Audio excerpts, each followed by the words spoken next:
Bonjour et bienvenue sur TV Sian. Nous sommes en direct du Salon de l'Industrie du Grand Sud et nous allons parler de géopolitique et de cyberdéfense de notre industrie, notamment dans une économie de guerre. Pour en parler, Thierry Roux, qui est fondateur du cabinet d'expertise industrielle GreatX. Donc vous allez nous expliquer un petit peu l'activité de votre société et surtout nous expliquer ce en quoi consiste une économie de guerre et ce que ça implique pour les industriels. Pour commencer, donc GreatX, je l'ai dit, c'est un cabinet d'expertise industrielle. Quelle est votre activité et à qui vous vous adressez? Alors, bonjour tout d'abord. Oui, alors Gretex est une société qui est spécialisée dans la gestion de crise cyber et notamment dans l'entraînement à la crise.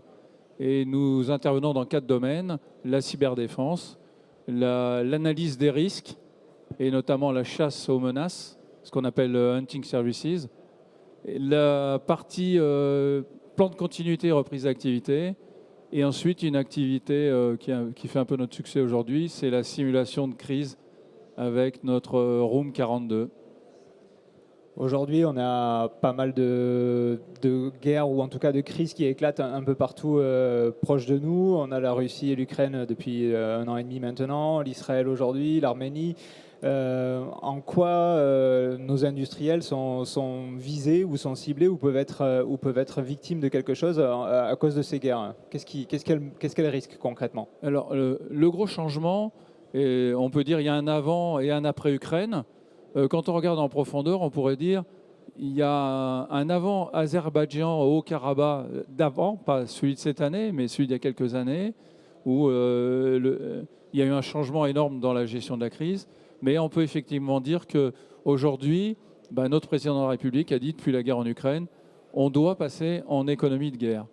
Sauf qu'on était en économie temps de paix, chute du mur de Berlin, et qu'on avait abandonné tout un pan. Alors je ne parle pas de la délocalisation de l'industrie, mais on avait même abandonné mentalement ce que c'était qu'une guerre, puisqu'on s'était dit plus jamais on aura de guerre. Donc aujourd'hui, qu'est-ce qui réapparaît dans cette notion d'économie de guerre pour l'industrie? C'est qu'on va passer dans un autre schéma qui s'appelle la haute intensité.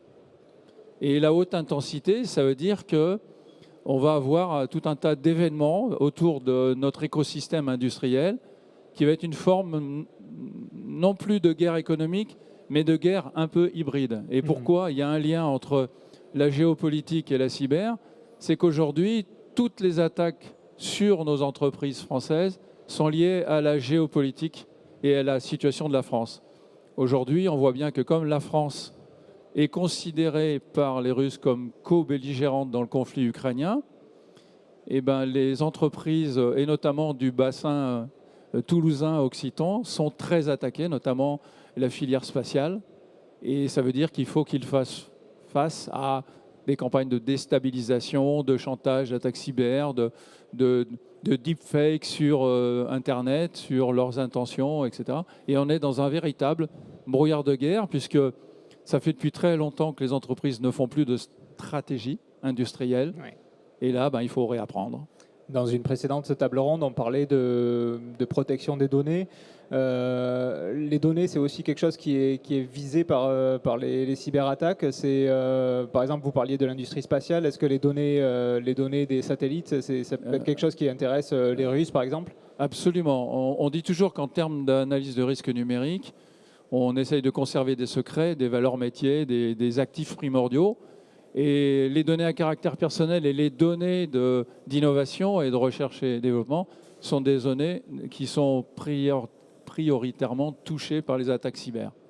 Et aujourd'hui, il faut savoir que les attaques cyber sont complètement automatisées, industrialisées, et il y a l'apparition dans le décor de l'intelligence artificielle. Vous parliez tout à l'heure de haute intensité. On parle de combien d'attaques par jour, par semaine, par mois? Je ne sais pas comment on peut compter, mais est-ce qu'on a un chiffre à peu près? Est-ce qu'on a une évaluation? Sur les sociétés françaises, il y a ce qu'on voit et ce qu'on ne voit pas.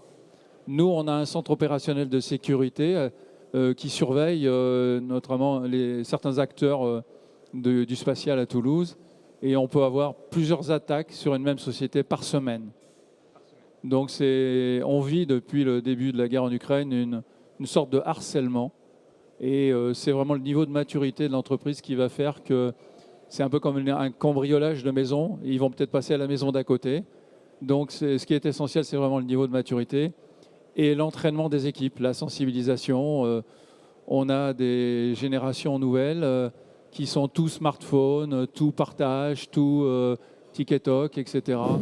Et ça, c'est pas tellement adapté à ce qui se trouve en face et qui veut récupérer à tout prix. Je rappelle, pour la petite histoire, que depuis la guerre en Ukraine, les pays occidentaux ne fournissent plus de composants électroniques à l'industrie russe. Donc il faut absolument que l'industrie russe récupère et espionne nos entreprises françaises qui sont classées dans les meilleures pour pouvoir continuer à alimenter l'industrie de défense russe. Est-ce que la situation actuelle au Proche-Orient, en Israël, peut changer la donne, peut accentuer cette menace? Alors, ça n'améliorera pas la situation des sociétés françaises, c'est sûr. Je pense que c'est une nouvelle ouverture de front. Je pense que ce n'est pas innocent, c'est ce qui est arrivé. Et effectivement, bon, je connais un petit peu les Israéliens pour, dans une autre vie, avoir été au Liban. Et je pense que c'est une situation qui va durer, qui ne va pas favoriser, je pense, l'aide à l'Ukraine, parce que les États-Unis vont être obligés d'aider à la fois l'Ukraine et à la fois Israël. Et je pense que c'est voulu, effectivement. Je pense qu'il faut sortir, pour nos entreprises de pointe, parce qu'on a beaucoup d'innovation en région, d'une certaine forme d'angélisme. Pour revenir à quelque chose de sérieux, il faut absolument protéger son patrimoine informationnel. Et concrètement, ça se traduit par quoi? Il faut recruter des talents, il faut recruter des personnes qui sont en pointe sur ces questions d'intelligence artificielle, de données, de cloud, etc. Oui, alors un petit peu pour faire le lien avec l'intervention juste avant moi, hein. Effectivement, on a aujourd'hui un problème d'identification et de recrutement des talents. On a des assez bons ingénieurs, mais on a, comme on dit souvent dans le milieu cyber, des gens de temps de paix. On n'a pas des gens de temps de guerre. Pourquoi notre simulateur de crise cyber Room 42 a du succès? C'est parce qu'on les met dans des situations de war room où on les stresse. Et on essaye de voir si effectivement ceux qui gèrent la crise sont en capacité de faire face à des chocs importants. Une attaque cyber, c'est une très forte déstabilisation, mais c'est aussi une très forte pression. Et quand on parle de haute intensité, parce qu'on en parle beaucoup en ce moment en France, et pas simplement que dans l'armée, c'est de dire on a un problème de masse et on a un problème d'épaisseur. La masse, c'est est-ce qu'on a les bonnes compétences et qui peuvent faire face en temps de crise et pas en temps de paix. Et la bonne épaisseur, est-ce qu'on a le bon écosystème autour de nous ou est-ce qu'on est isolé? La problématique française et régionale, c'est que souvent l'écosystème est fragile. Et en vérité, on le voit bien quand on veut relancer. Si je prends un exemple de ce que vous voyez à la télévision, on vend beaucoup de canons César. On a du mal à relancer la production à Rouen de canons César parce que les gens ont été licenciés depuis, hein, puisqu'il n'y avait plus de commandes. Et les Césars de l'armée française, ils sont très bien installés en Ukraine pour un moment. Donc les régiments français n'ont pas grand-chose en ce moment. Donc cette économie de guerre-là, ça va être aussi de reconstituer au moins le stock minimum et ça va faire tourner notre industrie. Et je pense qu'en région, il y a beaucoup d'atouts. Aujourd'hui, il y a une très grosse demande en région sur les drones, sur les micro- et nanosatellites et effectivement sur l'aéronautique. Vous l'avez dit, l'écosystème est fragile. Est-ce que l'économie de guerre, ou en tout cas la préparation à cette crise-là, passe par une restructuration de l'industrie, des filières? On a beaucoup de PME, PMI, on a très peu de TI, on a quelques grands groupes, mais on a très peu de TI. Est-ce que justement ça passe pas par une restructuration pour avoir des industries, ou en tout cas des entreprises plus solides, plus aptes à faire face à ces problématiques? Parce que pour une PME, PMI, c'est très compliqué, j'imagine, de se doter de compétences pour faire face à ces attaques. On revient à la notion de masse et d'épaisseur. C'est-à-dire qu'aux États-Unis, par exemple, eux, ils ont basculé dans une économie de guerre. L'État fédéral est très interventionniste. C'est-à-dire que l'État fédéral passe des marchés aux sociétés justement pour qu'elles se consolident. Et il y a des carnets de commandes sur plusieurs années. Et ça va faciliter les entreprises toutes seules, même si elles sont organisées ou même si elles sont organisées autour d'opérateurs d'importance vitale. ne vont pas y arriver.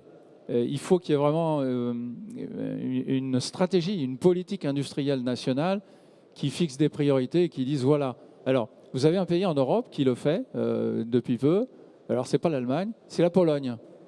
La Pologne a, depuis la guerre en Ukraine, très peur parce qu'ils se disent le glacis qu'on a devant nous, les pays baltes, c'est fragile.